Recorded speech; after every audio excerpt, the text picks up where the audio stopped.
You're watching Capital Connection from the Illinois State Capitol.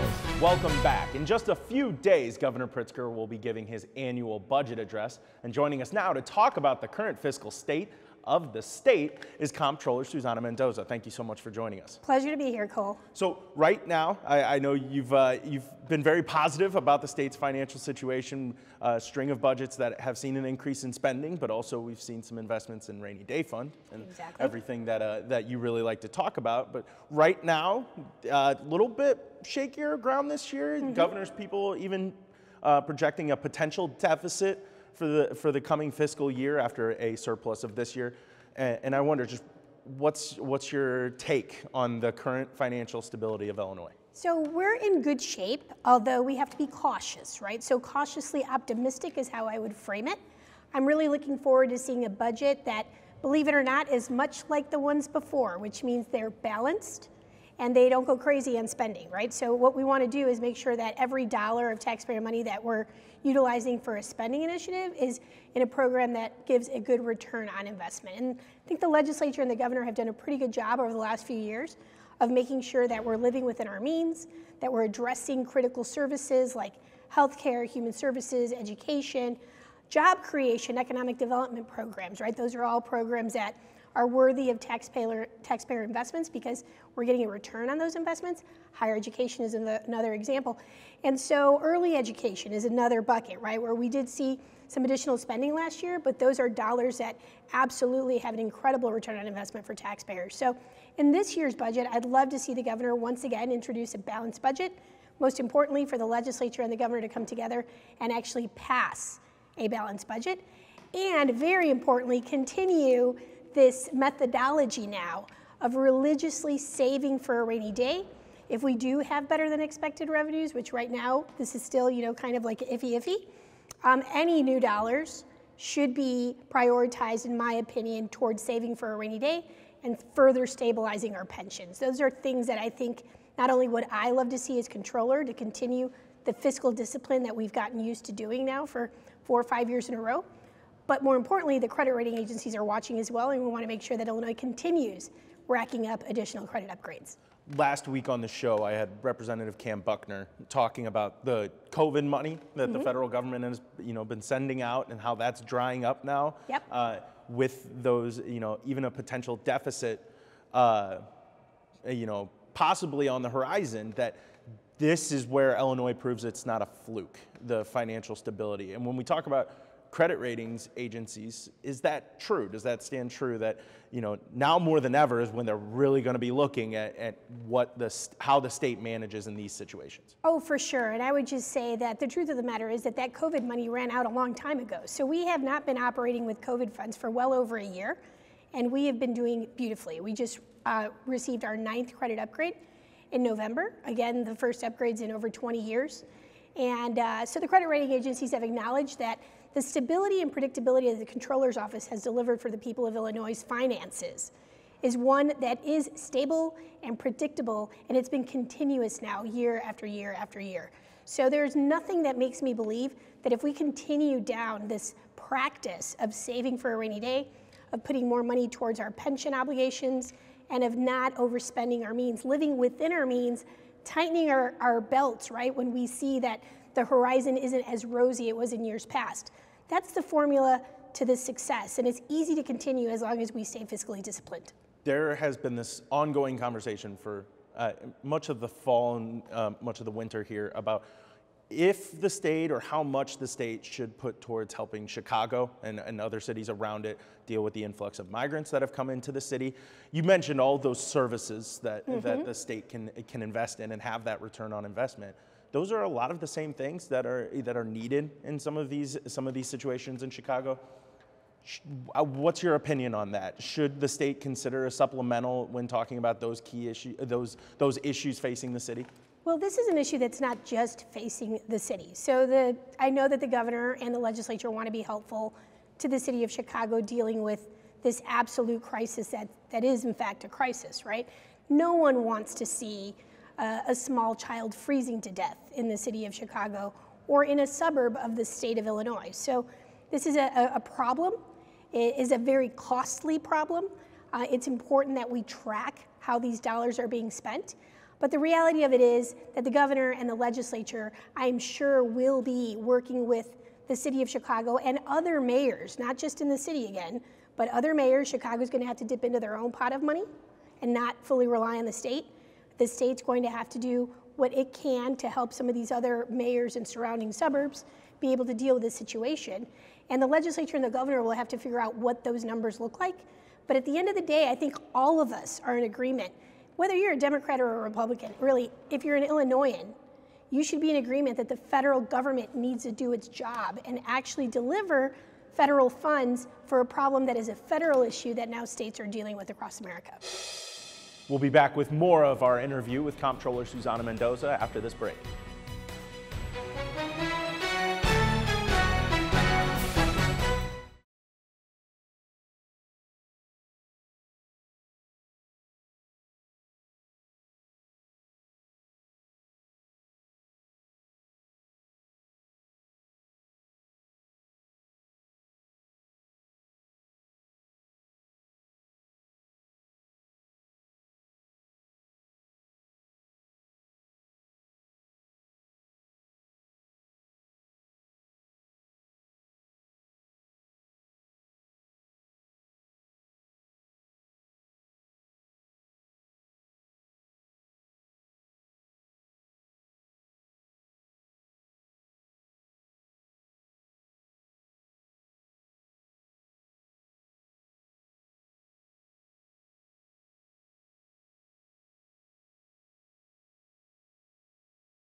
You're watching Capital Connection from the Illinois State Capitol. Welcome back. We continue our one-on-one interview with Comptroller Susana Mendoza right now. And Comptroller, we've talked a lot about the Rainy Day Fund already, but I wonder, with all of the problems that the state could see with the budget this year, the tightening of the belts, the deficit that's been projected, what constitutes a rainy day? What really makes it where the state could dip into this fund? Clearly, COVID was a rainy day, right? It was a complete world crisis that tanked economies across the globe. That 100% qualifies as a fiscal crisis. The towers on 9/11 coming down, that collapsed the economy of the United States of America. That is a fiscal crisis through no fault of our own, right? The stock market crash of 2008 and 2009, the recession, that was a problem that was not of our making. Clearly an economic collapse of epic proportions. Those are the type of crises that require dipping into a state's rainy day fund. And it's why I'm so passionate about growing that fund as much as humanly possible to be able to safeguard us from being in a situation where we're not paying our vendors on time for things that are really important to include in a budget. But I will be guarding that rainy day fund like a Knights Templar.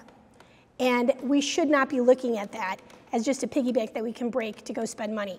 There's all kinds of really worthwhile, worthy causes, but if they don't rise to the occasion of a pandemic, they don't rise to the occasion of a stock market crash, or something really completely out of control that is no fault of our own, we should not be looking at depleting the rainy day fund. We need to continue to grow it.